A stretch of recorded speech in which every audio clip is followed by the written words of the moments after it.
우리 이제 지금 자료를 보시면요. 제가 이제 시시콜콜한 얘기는 좀 안 할게 간단하게 말씀드릴게요. 구역반이 이렇게 지금 파워포인트 보시는 대로 마석교회가 이렇게 소그룹 활동이 전혀 없었다가 나중에 이제 13개 소그룹 교회와 23개 소그룹 활동반이 평균 150에서 170명이 활동했고요. 평균 출석생이 약 한 80명 정도에서 100명 정도 증가한 것 같습니다. 자, 마석교회 부임 당시는요, 교회가 상당히 노령화됐었고요. 그리고 프로그램 중심으로 움직였기 때문에 경배와 찬양 이런 건 잘 돼 있었는데 아무래도 좀 교회가 뭔가 좀 역동적이지 않았고요. 그리고 목양 장로 이런 조직은 있었는데 속으로 활동이 없다 보니까 목양 장로 제도가 유명무실했던 것 같습니다. 그리고 목회자에 대해서는 상당히 긍정적이었던 것 같아요. 자, 그런데요, 제가 이제 첫 번째 부임에서 일단은 새벽 기도회를 시작했습니다. 제가 새벽 기도회를 월요일부터 금요일까지만 했어요. 새벽 5시 30분에 이제 모여서 했는데 왜 제가 이 얘기를 하냐면은 소그룹 리더 교육에서 제일 중요한 건 말씀 묵상이 말씀이기 때문에 결국에는 새벽 기도나 이런 것에서 실패하면은 리더 교육 어떤 그런 원론적인 문제보다 더 중요한 것 같습니다. 그리고 이제 잠언반 성경 공부 매주 목요일에서 오전 10시에 시작했어요. 그리고 매주 수요일 저녁에 구도자 공부하고 그다음에 매주 목요일 저녁에 기존 신자들이 원하는 사람이 있어서 15명에서 25명 이렇게 써 있는데 실제로는 제가 많이 모일 때는 50명, 60명 이렇게 모였던 것 같습니다. 제가 기록한 건 최소의 숫자만 기록한 것 같는데 왜 이 말씀을 드리냐 하면은 그때 성경 공부를 그룹으로 해서 공부한 사람들이 결국에는 소그룹 리더가 되더라 이겁니다.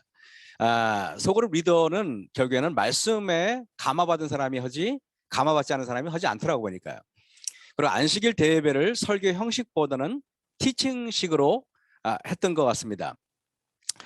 그리고 부임 둘째 해는요. 첫 번째 1년 동안에는 첫 해에는 소그룹 이런 거 활동 안 하고 열심히 말씀 묵상, 말씀 중심으로 갔던 것 같아요. 그 다음에 이제 두 번째 해는 제가 2월 첫째 주 선교 워크숍을 했는데요. 선교 워크숍을 했을 때 오후 3시부터 밤 10시까지 했다 그러면 사람들이 안 믿을 것 같은데요. 그때 선교 워크숍은 철저하게 강의 한 15분 정도 하고요. 그 다음에 이렇게 반을 한 4그룹인가 5그룹을 나눠가지고 그러고 나서 그 사람들이 제가 강의한 내용을 토의하겠습니다. 한 30분, 40분 정도. 그러면 그 토의한 내용을 다시 발표하게 하니까 그리고 다시 또 제가 또 강의를 합니다. 그리고 다시 토의하게 하고 발표하게 하니까 밤 10시에 끝나도 사람들이 지루한 줄 몰랐다고 이야기를 하더라고요. 자, 선교 워크숍에서 소그룹 사역에 대한 전반적인 비전을 공유했고요. 제가 공유라는 말을 쓴 이유는 뭐냐면은 선포가 아니더라고요. 왜냐하면은 이게 늘 저희가 잘못 이렇게 관행적으로 이렇게 실수하는 부분이 뭐냐면은 매일 교육만 시키고 실행을 하지 않는데 저희들은 예를 들면은 비전을 공유하고 바로 소그룹 워크숍 다음 주부터 소그룹을 시작했던 것 같아요. 자, 소그룹 워크숍을 끝내자마자 소그룹 활동을 바로 시작했습니다.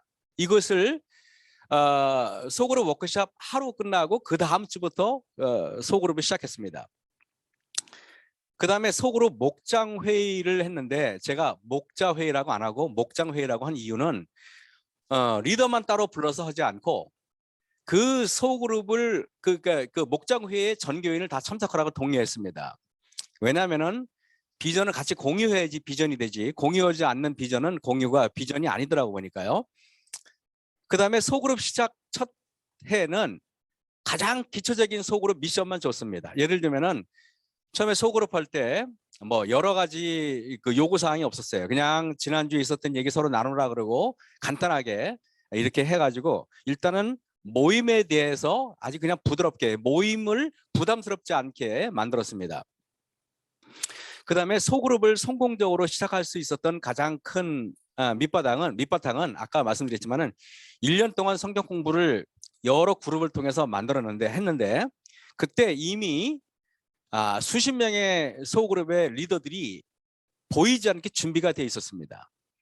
소그룹은 영적인 싸움이기 때문에 말씀이 기초가 돼야지. 그리고 또 우리가 간과하기 쉬운 게 뭐냐면은 활동을 우리가 영적인 성장이라고 생각하면 큰 오산이라는 겁니다. 왜냐하면은 시대서망에 나와 있듯이 소그룹 거기 써 있기를 왜냐면 우리의 활동을 구주로 삼으려고 하는 시험이 있다 그랬어요. 그러니까 우리가 어떤 내적인 내면적인 것이 갖춰지지 않았는데 뭐 이런저런 일로 교회가 성장하지 절대 않는다는 것입니다.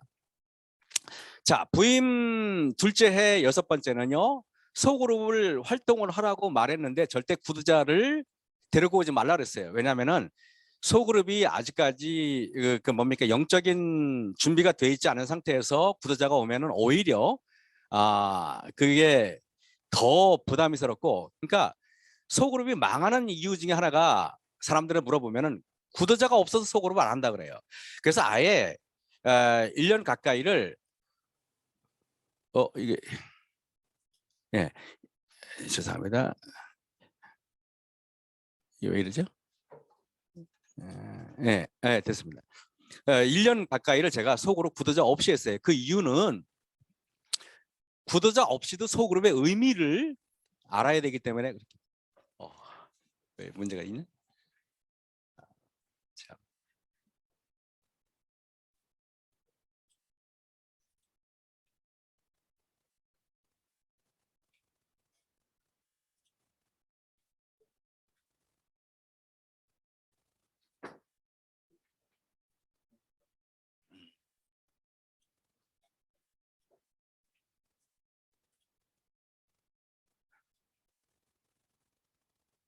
제가 잘못했구나. 제가 나간 거야? 네네. 아이.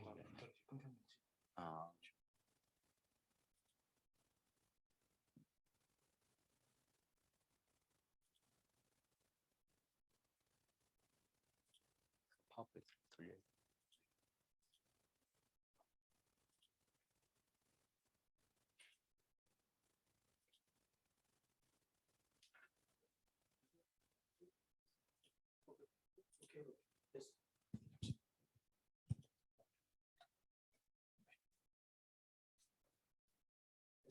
이게 왜 안 들어가지?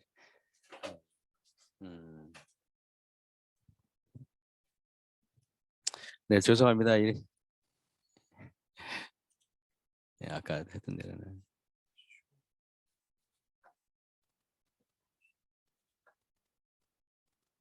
그냥 해도 돼요. 저기서 그죠? 왔어요.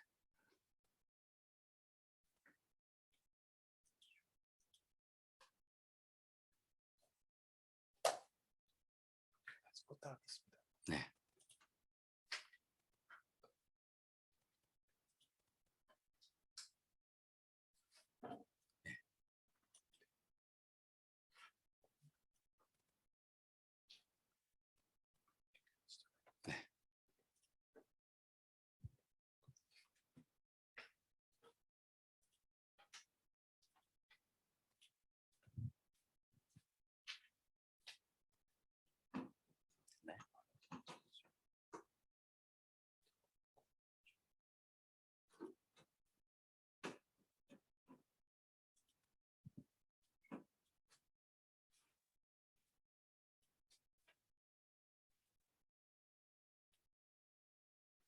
됐나요?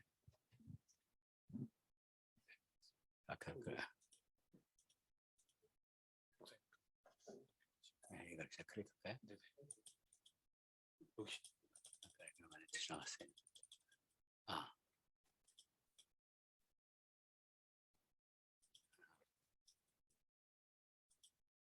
이거 아까 많이 지나갔네. 그냥 제가 할게요. 네네.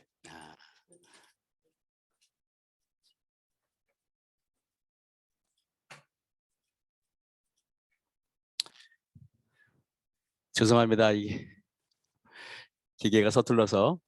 자, 이게 소그룹을 그냥 다른 거 다 생략하겠습니다. 소그룹을 성공하려면은요, 첫 번째, 소그룹은 궁극적으로 친교에서 영적 모임으로 변화되어야지. 다시 말하면은 이게 친교 모임에 머물면은 잘못하면은 이게 문제가 됩니다. 두 번째, 소그룹은 전도 중심 모임이 되면 성도들은 금방 지쳐버리더라고요. 그래서 소그룹은 전도 중심이 자발적인 모임이 될 때까지 절대 서두르지 않습니다. 세 번째는 소그룹은 말씀이 중심이 되어야지. 그래서 소그룹 리더 교육에 저는 안식일 오후 1시 반에 하는 리더 교육이라고 생각하지 않습니다. 소그룹 리더 교육의 가장 중요한 것은 대회 설교에서 이미 성패가 결정나는 것 같아요. 그리고 네 번째는 소그룹은 지속적이고도 체계적이어야 합니다. 다시 말하면은 어렵다고 중단해 버리면 다시 시작하는 게 거의 불가능합니다. 그래서 소그룹을 일단 한번 하면 안 되더라도 절대 그 끈을 놓지 말고 계속적으로 해야 됩니다. 또 반대로 이 말씀은 뭐냐면은 이미 끝까지 할 마음이 없으면은 시작도 하면 안 되는 것입니다. 다섯 번째는 소그룹 활동 시 그 반 안에서 일정한 룰과 질서가 필요합니다. 다시 말하면은 매번 이게 뭐냐면 소그룹에서 어떤 뭐랄까 이게 말잔치가 돼서는 안 되는 건데요. 이건 나중에 천천히 제가 설명을 드리겠습니다. 소그룹 둘째 해에 소그룹을 시작할 때 가장 역점을 두었던 점을 말씀드리면요. 1시 30분부터는 목장 모임에 사활을 걸었습니다. 예, 이거를 제가 목자 회의라고 하지 않고 목장 모임이라고 한 이유는 많은 사람이 참석할수록 힘이 있고 에너지가 있더라고요. 그래서 저희들은 전교인 대상으로 목장 회의를 유도했습니다. 많이 모이니까 에너지가 생기더라고요. 목장 모임 시 절대 지루한 강의는 딱 하면 안 되더라고요. 예를 들면은 이렇게 처음에는 제가 목장 모임을 이끌었는데요. 항상 이렇게 상대방한테 질문식으로 해서 가르쳤어요. 가령 제가 예를 들면은 어떤 실로암 반이 있다면은 실로암 목자를 불러 세웁니다. 실로암 목자 담임 목자님 잠깐 일어나세요. 그러면 일어납니다.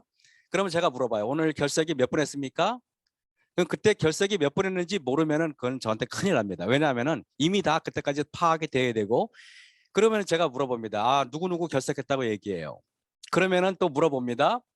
그러면은 그 결석한 사람에게 지금 목장회에 오시기 전에 카톡이나 아니면 전화나 안부를 여쭤봤습니까? 물어봐요. 안 했다 그러면은 그때 막 뭐라 그러면은 다른 소그룹들이 그렇게 하면 안 되는구나 하고 배웁니다. 그리고 또 여쭤보기를 결석자를 방문한 계획을 어떻게 갖고 있습니까? 무엇을 갖고 갑니까? 또 책자는 무엇을 갖고 갑니까? 주보는 챙겼습니까? 라고 제가 질문합니다. 그러면은 그 다른 소그룹의 발언들은 열심히 적어요. 왜냐하면은 담임 목사한테 그 책 잡히지 않기 위해서 열심히 적고 합니다. 이렇게 하면은 또 각 소그룹 목자를 제가 불시에 불러 세워요. 그래가지고 하면은 한 30분 정도를 제가 절대 넘지 않거든요. 그러면 소그룹 목자 회의가 마치 왜 군대 점호처럼 굉장히 긴장감이 있어가지고 거기서 모든 지시가 자기 스스로가 이렇게 깨닫게 됩니다. 그리고 목장 모임에서는 될 수 있으면은 강의는 절대 5분 이상을 하지 않았어요.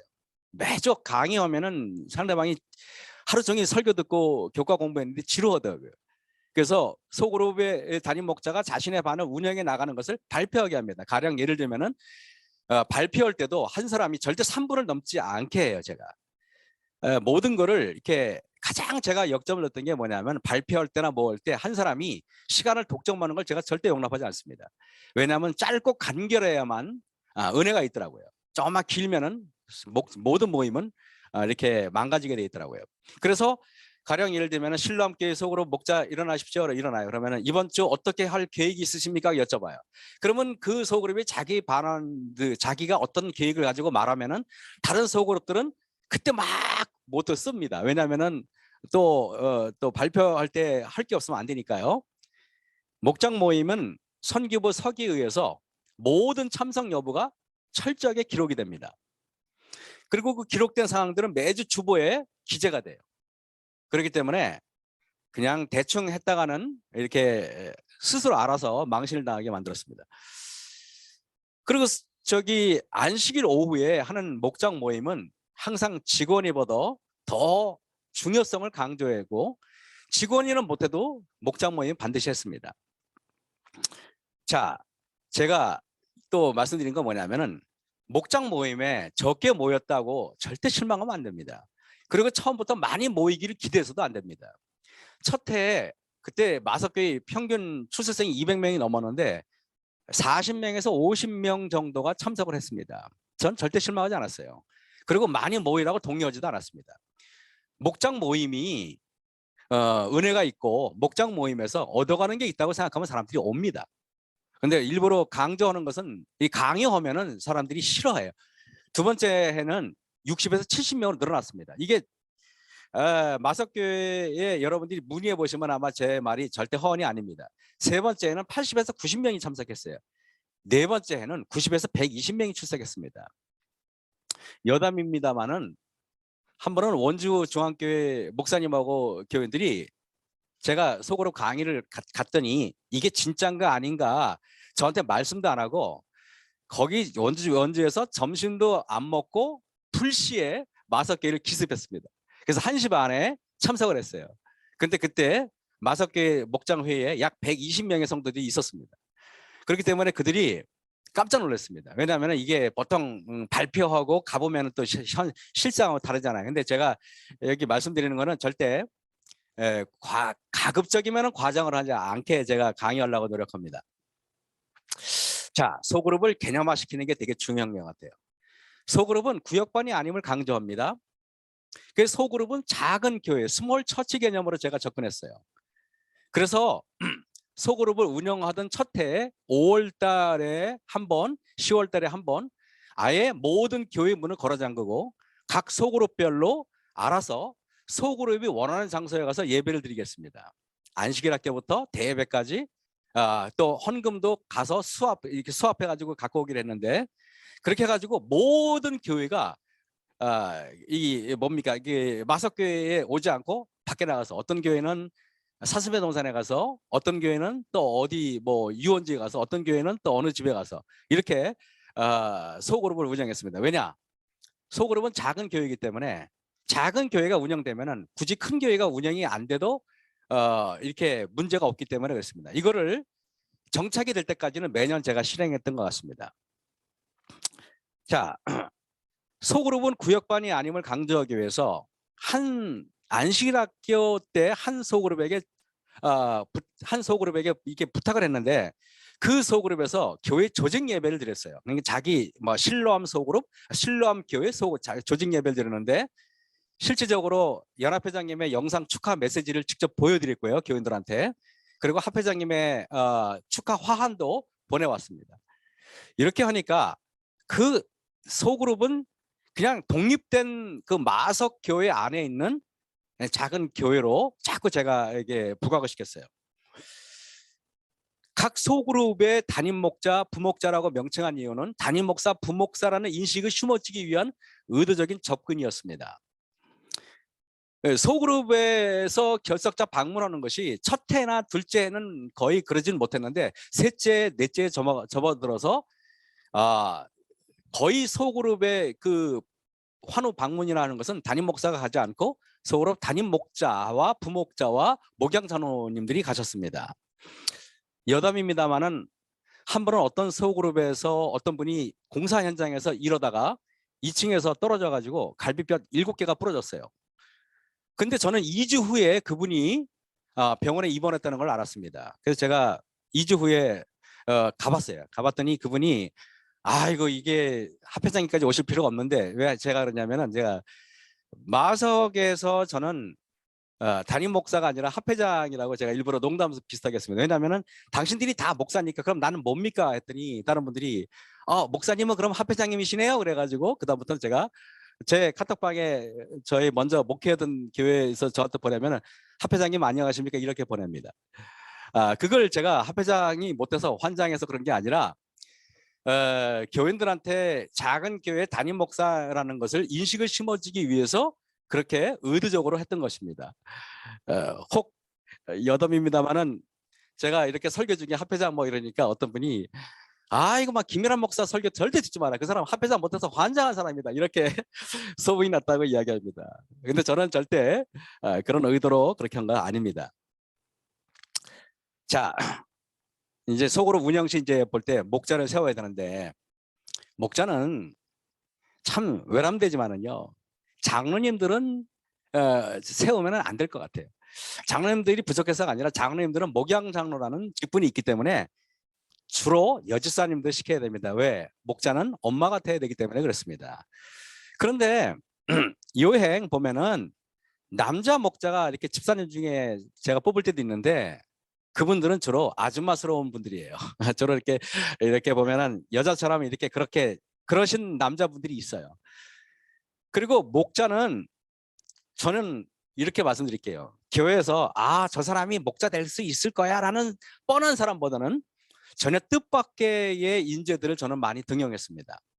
그래서 이 담임 목사에게 제일 중요한 미덕 중에 하나가 뭐냐면은 선구안입니다. 사람을 볼 줄 아는 눈이 있어야 돼요. 저는 그래가지고 전혀 뜻밖의 인재도 전혀 엉뚱한 사람을 뽑은 게 아니라 성경 공부를 시키다 보면은 그 사람의 눈빛을 보면 그 사람의 영적인 상태를 다 알 수 있습니다.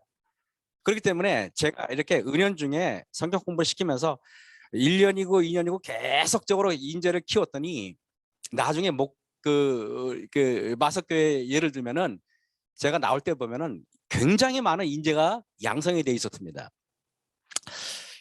그리고 네 번째는 절대 목자는 수다쟁이들은 배제시켜야 됩니다. 말하기 좋아하는 사람은 소그룹을 자신의 말하기 욕구 분출구로 만들어 버립니다. 이거 굉장히 지행해야 됩니다. 다섯 번째는 목자는 고르는 것이 아니라 만들어지기 때문에 그러므로 소그룹 목자는 담임 목사의 지도를 잘 따를 사람이 필요하지 능력이 출중한 사람들인데 담임 목사님이 지도를 받기를 거절한다. 그러면은 문제가 생깁니다. 그 소그룹은 잘 돼도 문제입니다. 저는 그래서 그런 분들은 절대 배제시키고 그리고 매년 소그룹을 조직을 완전히 개편하기 때문에 목자는 담임 목사 마음대로 입맛에 맞게 바꿀 수 있어요. 왜냐하면 소그룹이 올해도 똑같은 소그룹인데 내년에 목자를 바꿀 수 없습니다. 이 소그룹은 완전히 해체시켜서 매년 바꾸기 때문에 목자를 이렇게 훌륭한 분들을 세울 때 별 부담이 없습니다. 그리고 별 문제도 없고 여섯 번째 소그룹 목자는 협력하기를 좋아하는 사람을 뽑아야 됩니다. 독불 장군은요, 요즘에 대기업에서 독불 장군은 절대 뽑지 않는다 그래요. 독불 장군은 생산성이 떨어지잖아요. 교회도 마찬가지입니다. 일곱 번째는 소그룹 목자는 자신의 소그룹을 진정 사랑할 줄 아는 사람을 뽑아야 돼요. 이게 그래서 쉽게 말하면은 제가 그런 얘기를 해요. 뭐라고 말씀드리냐면은 세천사의 기별은 밥 잘하는 게 세천사의 기별을 외치는 거다 그랬어요. 아니 자기 식구들한테 밥도 못 하시는 분들이 어떻게 전도를 하겠습니까? 이게 제가 경험해 보니까 맞아요. 그 여덟 번째는 소그룹 목자는 매력 있는 사람을 뽑아야 돼요. 이게 딱 보면 사람들이 이렇게 매력이 넘치는 사람이 있어요. 근데 매력은 절대 사람들이 제일 싫어하는 유형이 뭐냐면 말 많은 사람 싫어합니다. 그리고 자기 말 안 듣고 남이 말 안 듣고 자기 말만 하는 사람들 절저하게 싫어합니다. 그래서 소그룹 목자는 말 많은 능력 있는 사람보다는 말 없는 진실된 사람이 훨씬 낫습니다. 자, 이제 세 번째 해 이제 소그룹은 이제 소그룹이 2년째인데요. 마석교회가 소그룹을 하다 보니까 성도가 늘어나니까 여기저기에서 공간의 필요성을 제기해서 하셨습니다. 우리 장로님들이. 그래서 교회에서 공간의 필요성을 절실했기 때문에 교회 건축을 시작했습니다. 교회 건축을 3월 2일 날 건축을 시작했는데 자, 소그룹 활동이 이제 건축을 시작하는 그 해인데요. 이제 담임 목사가 제가 직영을 했기 때문에 제가 직접 인부들을 독려하고 제가 직접 현장에 있어야 되기 때문에 방문하는 게 힘들었어요. 근데요, 담임 목사가 일주일에 방문을 우리가 일주일에 몇 번 할까요? 시어보면 30번 이상 하시는 분들이 별로 없을 겁니다. 근데요, 담임 목자들이 방문하는 것을 통계를 내봤더니 거의 70번 가까이 방문을 해요. 그렇다면 담임 목사가 방문하는 것보다 성도들이 방문하는 게 훨씬 더 효율적이고, 남원집 교회에서 제가 경험한 바에 의하면은 교회 나오지 않는 잠업반 엄마들을 담임 목사가 방문하니까 힘들고 어려워하는데 친교가 없어요. 근데 제가 그 다음 주에 그 잠업반 리더를 보냈더니 가서 그 잠업반 리더한테 자기 시어머니 같이 뭐 흉도 보면서 이러면서 뭐 1시간 동안 울고 막 하더니 그 다음 주에 교회 나오더라고요. 다시 말하면 담임 목사의 방문이 꼭 효율적이지만은 않다는 것입니다. 그냥 형식적일 수가 있죠. 그렇기 때문에 자기 동년배들이 방문했을 때 오히려 잘 훈련된 그 리더가 가서 손잡아주고 같이 얘기 들어주고 하면은요, 이것은 효과가 굉장히 극대화되는 경우를 제가 많이 봤습니다. 자, 이제 첫 해는 주로 교회에서 소그룹 활동을 하던 분들이 그 다음 해가 가니까 서로 밥을 사겠다고 이런 자원자가 나옵니다. 그래서 소그룹 활동이 안식일 오후에서 이제 자유로운 시간으로, 그리고 소그룹 식사도 교회에서 모이던 사람들이 이제 각자 가정으로 돌아가기 시작합니다. 이게 단계가 있더라고 보니까. 처음부터 어떤 집에 가서 밥을 해라 그러면 절대 안 합니다. 근데 우리가 이렇게 단계를 밟아야겠다는 생각입니다. 자, 그래서 이렇게 건축 때문에 저는 거의 방문을 안 가는데, 마석교회는 그 교회가 영적으로 전혀 문제 없이, 오히려 더 담임 목사가 바쁘니까 오히려 더 열심히 성도들이 교회를 섬기는 것을 제가 보았습니다. 뭐 이런 것들은 그냥 뺄게요. 네 번째 해입니다. 이제 소그룹은 세 번째 3년 차죠. 소그룹은 서서히 구도자 중심의 열린 소그룹을 제가 강조하기 시작했어요. 왜? 소그룹의 어떤 그 영적인 상태가 이제 향상이 되고, 그랬기 때문에 이제 그럴 가능성이 있다고 생각했기 때문에 한 것입니다. 제가 첫 해 마석교회 부임해서 제가 그런 얘기를 했습니다. 제가 설교를 하니까 아무도 아멘 소리를 하지 않아요. 아무도 반응도 하지 않습니다. 그래서 제가 뭐라고 말씀을 드렸냐면은 아멘 하지 말라 그랬어요. 그리고 그냥 가만히 계시라 그랬어요. 왜냐하면은 여러분 병원에 가서 코에다가 호스 2개 꽂고 입에다 3개 꽂고 있는 분한테 뭐라고 말하면 말할 수 있습니까? 그냥 가만히 있으라 그랬어요.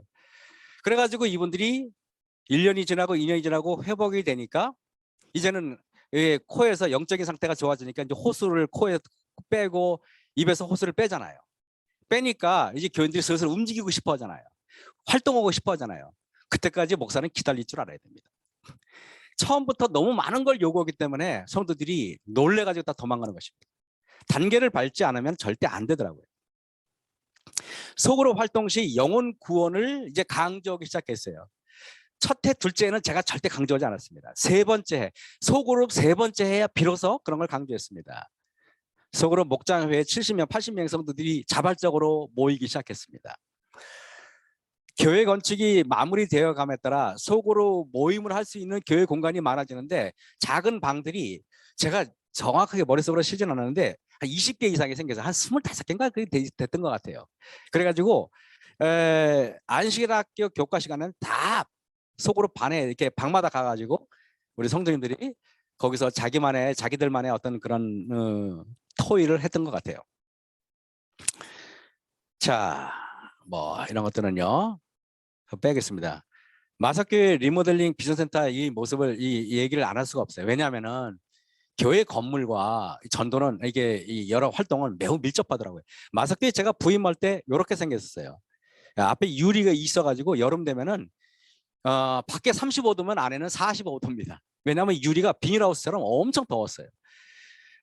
이 상태인데 여러분 생각해보세요. 겨울엔 춥고 여름엔 덥고, 그리고 이게 보세요. 교회가 낡았고, 이 보면은 뒤에 가면 컨테이너 있고 여기 낡은 건물이 있고 너무 지저분하죠. 이거 보십시오. 교회가 이렇게 지저분했어요. 40년 된 건물들이 옆에 별관처럼 있었는데 쥐들이 왔다 갔다 하고 그랬습니다. 컨테이너가 놓여 있었고, 이게 이제 마석교회의 현실이었어요. 이거 보십시오. 이게 그리고 이제 시멘트는 덕지덕지 붙어 있고, 그야말로 이렇게 아는 사람을 교회로 초청하기가 부끄러울 정도였습니다. 그리고 여기도 보면은 이 교회가 옛날에 이런 거였어요. 응? 그래서 이제 2015년 3월 1일 날 리모델링하고 비전센터를 짓기를 시작했는데 이렇게 그 유리를 뜯어버렸습니다. 아까 유리 있던 거 있죠? 그리고 옆에다 4층짜리 건물을 지었어요. 그래서 이제 그 교회 건축이 됐는데 이렇게 됐습니다. 이제 됐는데 모든 게 다 바뀌었죠. 안에 있는 내부도 바꾸고 본당도 다 바꿨습니다. 이렇게 됐죠. 그래서 이제 이제 이제 기공식 이렇게 바뀌었습니다. 자, 교회가 이렇게 바뀌고 나서 소그룹을 더욱더 체계화시키게 됐어요. 이제 조직들을 짜고 모든 소그룹은 매년 재조직됐습니다. 제가 경험하는데요. 소그룹이 잘 되는 개신교에서는 6개월에 한 번씩 소그룹 반원들을 바꾼다 그러더라고요. 근데 여러분이 해보시면 알겠지만 소그룹 반원을 바꾸는 거에 대해서 우리 성도들의 저항이 만만치 않습니다. 근데 소그룹을 만약에 매년마다 조직을 새롭게 하지 않으면 그 소그룹은 반드시 망하게 돼 있어요. 소그룹을 조직을 바꾸지 않고도 잘한다는 것은 실제로 거짓말입니다. 그럴 수가 없어요. 원래 고인물은 썩게 돼 있고 저는 6개월에 한 번씩 바꿀 수 있는 능력은 안 됐고 만약에 제가 계속 소그룹을 그 교회에서 진행했더라면 지금쯤이면 6개월에 한 번씩 바꿨을 겁니다. 1년에 한 번씩 바꿨어요. 소그룹은 연령대로 나누는데 스트릭하게 할 수 없는 게 우리 재림교회의 현실이 특정한 연령대에 많이 모여 있기 때문에 그렇게 하면은 소그룹이 진행되지 않기 때문에 연령은 다르지만은 성향을 가미해서 예를 들면은 연세가 많아도 마인드가 젊으신 분들은 젊은 소그룹에 집어넣고 연세가 고루하신 분은 그냥 고루한 분들끼리 집어넣고 그랬습니다. 그리고 소그룹 시행 4년째를 맞이해서 안식일 오후 1시 30분에 하는 목자회의는 70명에서 80명에서 90에서 110명으로 증가했습니다. 제가 왜 이 얘기를 하냐면은 기초가 잘 되어 있으면은 갈수록 모든 게 발전을 해야 됩니다. 근데 작년보다 올해가 부족하다. 그러면 뭔가 실행에 문제가 있어서 그런 겁니다. 뭔가 이게 예를 들면 시작할 때는 굉장히 활발한데 갈수록 약해진다. 그러면 방법에 문제가 있는 것입니다.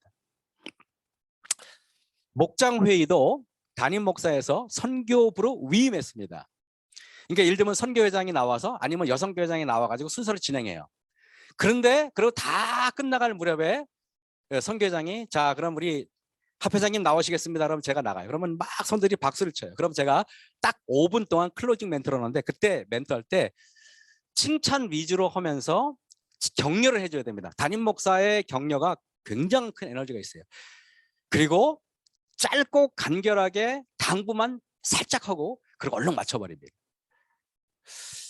이 목장 회의를 담임 목사에서 선교부로 위임하는 게 딱 3년이 걸려요. 3년 동안에 제가 매 안식일마다 그 모범을 보였기 때문에 거기에 우리 성도들은 압니다. 어떻게 하는지 해야 되는지를. 마석교회 소그룹 활동은 매주 교회 주보에 상세하게 기술됩니다. 심지어는 그 소그룹이 밥을 먹었는지 아니면 몇 명이 모였는지 아니면 구독자가 있는지 아니면 헌금이 얼마인지 모든 것을 상세하게 모든 성도가 공유할 수 있게 만들었습니다.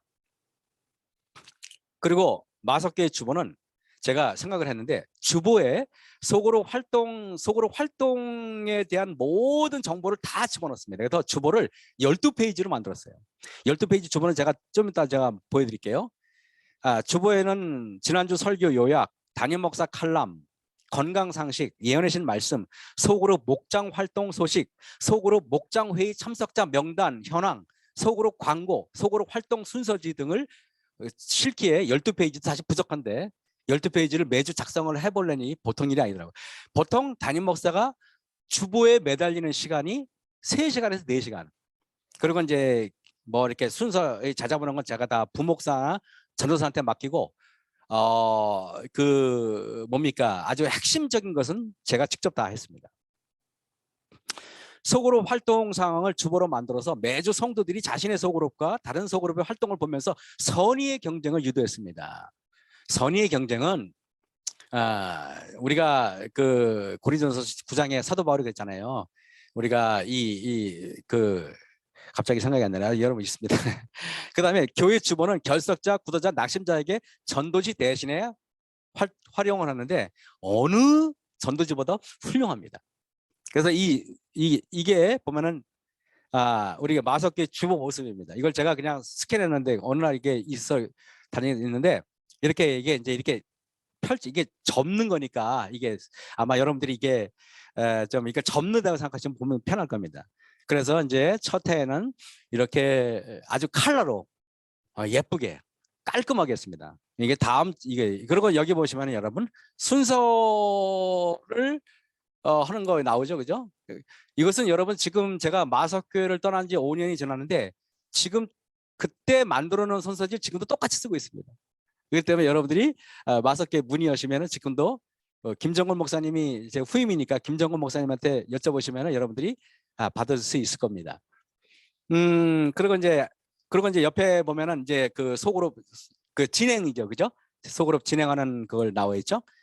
이게 이제 소그룹 보면은 이제 처음에는 찬양하기, 그다음에 마음 나누기, 기도 뭐 이런 걸 매주 제가 써줬습니다. 왜냐하면은 이렇게 해야만 우리 소그룹의 담임 목자와 부목자가 지치지가 않습니다. 소그룹 교육을 전환하잖아요. 그러면은 담임 목사가 방문하는데 에너지를 쏟지 않고 주로 이렇게 계획을 짜고 기획하고 교인들을 향상시키는데 더 많은 시간을 할애할 수 있습니다. 그리고 저는 방문보다는 말씀 가르치는 일에 더 집중했기 때문에 월요일부터 안식일까지 거의 매번 매일매일 작은 그룹들을 제가 성경 공부를 가르쳤던 것 같아요. 자, 이렇게 보면은 이게 설교 요약도 거기 있죠, 그죠? 설교 요약도 있고, 그리고 여러분들이 이게 보시면은 소그룹 목장 회의 참석자 명단이 이렇게 있죠. 저는 소그룹에 이거는 무슨 명단이냐면 소그룹 목장에 참석한 사람들은 아예 이렇게 실명을 적어놓습니다. 이렇게 실명을 적어놔가지고 매 보아요. 이게 이제 82개 이제 좀 적게 모였을 때 두 번째 좀 그냥 복사해 온 겁니다. 이게 아까 120명 모인다는데 이게 뭔가 그래요. 아닙니다. 실제로 제가 맞습니다. 그러나 요 이렇게 나와 있어요. 여러분 보시면은 목장별로 전부 다 소그룹의 그 목장 회의 참석자 명단이 있죠. 그러니까요. 나중에는 목자들이 자기네 속으로 이름 덜 적힐까봐 그냥 막 목자들이 나가서 막 불러옵니다. 담임 목사가 저는 그냥 가만히 앉아 있으면은 자기들 와서 돌아갑니다. 그리고 소그룹 광고사항 밑에 있죠, 그죠? 자, 그리고 요거는 소그룹 이게 뭡니까? 그 목장 소식이라고 돼 있죠. 그래가지고 여기 보면은요. 그 활동한 인원이 여러분 밑에 총 합계 보시면 그 주에 173명이 목장회에 참석을 한 겁니다. 저는 이게 작은 숫자라고 생각하지 않아요. 그리고 이제 구독자는 7명 정도밖에 안 왔지만은 그리고 이제 총액 헌금도 이렇게 51만 원이 거쳤는데 헌금은 그 소그룹에서 알아서 자체적으로 이렇게 사용하도록 이렇게 권면했습니다.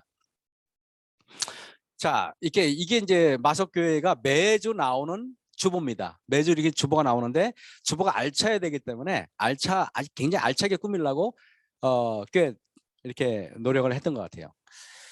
마석교회 소그룹 활동 상황을 이렇게 보시면은요, 이렇게 인원은 이렇게 보면은 소그룹 제가 여기 명단에 여러분 보시면 알지만은 소그룹 교회 이렇게 제가 항상 이렇게 강조합니다. 왜? 하늘 본향 교회입니다. 헵시바 교회, 하나비 교회입니다. 그리고 담임 목자, 부목자, 그다음에 목양 장로, 그리고 교과 교사는 또 다르죠. 교사, 거기 있는 반편성인데 반편성은 어떤 반은 많고 어떤 반은 적은 이유는 많은데 활동이 미진하신 분들이 있는 데 있잖아요. 그런 데는 좀 인원을 해서 실제로 참석할 수 있는 사람들이 한 평균 12명 정도는 될 수 있도록 이렇게 했습니다. 예를 들면은 인원수가 작은데 그런 사람들은 거의 모든 성도가 소그룹 활동에 참여하는 사람들이에요. 근데 그렇지 못한 분들은 이렇게 좀 많이 해서 이렇게 그 힘을 실어주려고 제가 이렇게 한 것입니다. 자, 이게 제가 이제 마석합회라 그랬죠. 마석합회. 왜냐하면 작은 교회들이 모인 거니까 마석합회에 속한 이렇게 보면은 뭐 마석당회 이렇게 하고 싶잖아요. 장로교 이름이 저기 냄새가 나서 우리 재림교회니까 마석합회라고 제가 그랬습니다. 그래서 여담이 있나마는 실질적으로 동조원 합회장님께서 우리 마석교회 오셨는데요. 우리 성도들이 장난으로 합회장님 그랬더니 동조원 합회장님이 뒤돌아봤어요. 했더니 아니요, 우리 합회장님이요. 그래가지고 합회장님이 깜짝 놀라고 그랬던 적이 있어요. 근데 일부러 교인들이 장난치려고 그런 거겠죠. 일부러 강조하려고. 네, 교회에 대한 프라이드가 있습니다. 소그룹을 소그룹 교회라고 칭하고 실제로 마석합회에 속한 작은 지역교회로 성도들이 꾸준히 교육했어요. 목자라는 호칭을 담임 목자라고 호칭하여 담임 목사처럼 책임감을 가지고 소그룹을 지도하겠습니다.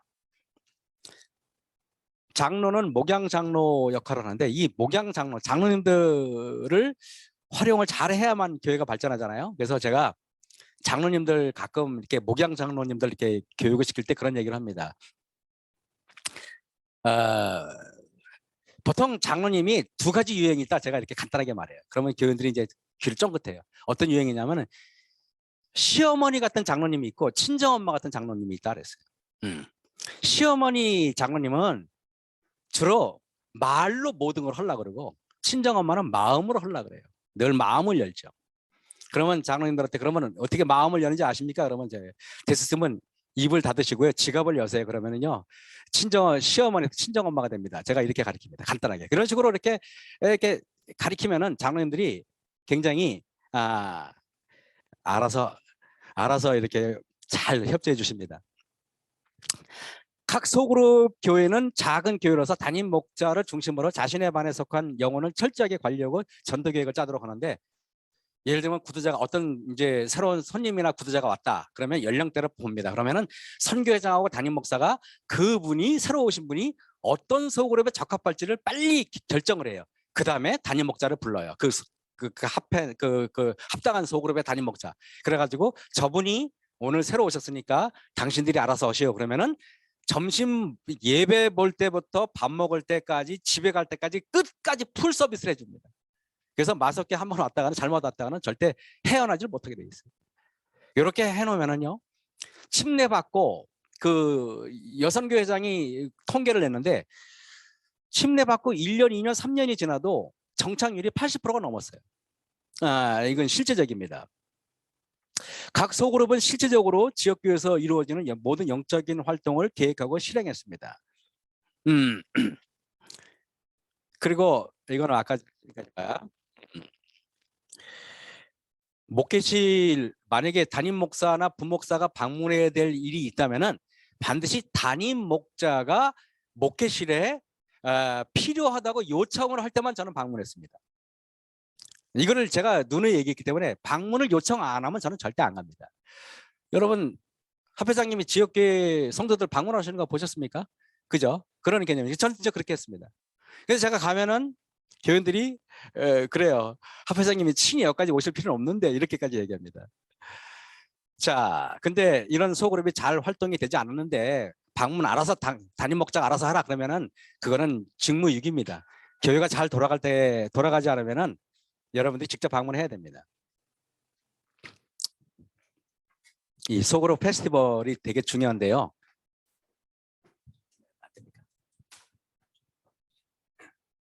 네, 소그룹 페스티벌이 매우 중요합니다. 저희들은 연말 12월 마지막 주에 소그룹 페스티벌 했는데요. 이때 소그룹이 잘 되는 교회는 소그룹 페스티벌에 아주 굉장히 열정적으로 합니다. 그러니까 모든 소그룹 반원들이 유니폼을 통일해요. 그리고 금요일 저녁에 이미 4시, 5시가 넘으면은 모든 교인들이 교회에 와서 연극이나 뭐 이런 것들을 미리, 꽁트나 이런 것들을 미리 준비합니다. 그런데 이게 열기가 너무 과열되니까 제가 심사위원을 반드시 외부에서 마석교에 속한 사람을 절대 뽑지 않고 외부에서 뽑았어요. 그래서 한 번은 이게 심사니까 판사 출신이 하면 좋겠다 싶어서 박재영 판사님이 직접 와서 한번 한 적이 있습니다. 그래가지고 삼육대학교 교수님, 그리고 일선교회 제 친구 목사님 해가지고 외부에서 심사위원만 4분을 초빙했어요. 그리고 이제 그 본교회는 수석 장로만 딱 들어가게 됐어요. 담임 목사 들어가지 않고 5분이 심사를 하는데 제가 소그룹 페스티벌 심사할 때 평가 점수를 다 항목을 만들었어요. 예를 들면 뭐 복장의 통일성, 그리고 또 시간을 7분 정해졌는데 7분 딱 시계 해놓고 1초라도 어기면 감점이 들어갑니다. 왜냐하면 소그룹 페스티벌 할 때 너무 길게 하면 지루하거든요. 이렇게 해가지고 1등, 2등, 3등 해가지고 바로 그냥 금일봉을 줘요. 1등 뭐 예를 들면 50만 원, 2등 30만 원, 3등 뭐 20만 원 막 이런 식으로 하고 했는데 현금을 주는 이유는 소그룹 활동에 써라 이겁니다. 그리고 다른 참여하는 모든 소그룹들은 그냥 다 각자 10만 원씩 줬어요. 저는 잘하는 거 못하는 거 분명히 엄격하게 규정해가지고 했지 그냥 다 똑같이 나눠주고 전대 이런 행동을 하지 않았습니다. 자, 소그룹 활동이 4년째에 접어들어서 이제는 담임 목사가 말하지 않아도 밖에 나가서 소그룹에서 알아서 가마력 사업을 시작했습니다. 가마력 사업까지 가는데 딱 5년이 걸리더라고요. 5년이. 그래서 여러분들 가마력 사업 할 때 이거는 뭐 그냥 가끔 뭐 몇 달에 한 번 하나 아니라 한 달에 적어도 2번은 매번 나갔어요. 이게 그냥 가끔 해가지고 사진 찍는 그런 게 아니라 여러분 제가 아직 보여드릴게요. 이거 보세요. 이게 이제 각 소그룹에서 어떤 소그룹은 이게 보시면 샌드위치 해가지고 이렇게 뭐 차 해가지고 하죠. 또 어떤 소그룹은 반찬 돌리기 하는 겁니다. 이거 제가 말씀드리지만 선교부나 목회실은 전혀 몰라요. 저는 어떤 적에는 막 식당에 가보면 우리 성도들이 반찬 만들고 있어요. 그래서 뭐 하는 거냐 그러니까 반찬 돌리려고 그러는 거래요. 담임 목사 주도에 하지 않는 걸 여러분 아시기 바랍니다. 이거는 각 교회에서. 또 어떤 소그룹은 이렇게 하고 또 이걸 너무 많이 찍었네요. 어떤 소그룹은 펜션에서요 음악회도 하는 소그룹이 있어요. 음악회. 그래가지고 가보니까요 소그룹에서 음악회를 개최하는데 약 참석 인원이 300명이 넘더라고요. 이게 여러분 이게 이제 음악회 했던 그 펜션이에요. 그 사진을 아마 여러분들이 그 저기 유튜브에서 들꽃 향기 음악회 한번 찾아보세요. 그러면 아마 유튜브에 거기 있을 겁니다. 그게 이제 교회에서 하는 게 아니라 소그룹에서 하는 것입니다. 자, 그리고 어떤 소그룹은 이렇게 길거리에서 이렇게 빈대떡 봉사를 하는데 이제 보시면은요. 그 남양주시 의회 시의장이 직접 저희 활동을 와가지고 저하고 옆에 사진 찍은 분이 국민의힘 남양주시 의회 의장님이셨어요. 그분이 저하고 같이 사진 찍고 이렇게 참석도 그랬습니다. 그리고 여러분 이렇게 보면은 이렇게 텐트를 쳐놨죠. 이렇게 이게 마석교에서 한 게 아니라 한 소그룹에서 텐트를 치고 빈대떡을 구우면서 전도한 겁니다. 그러니까 이렇게 제가 이렇게 안식일 오후에 나가 보면은요.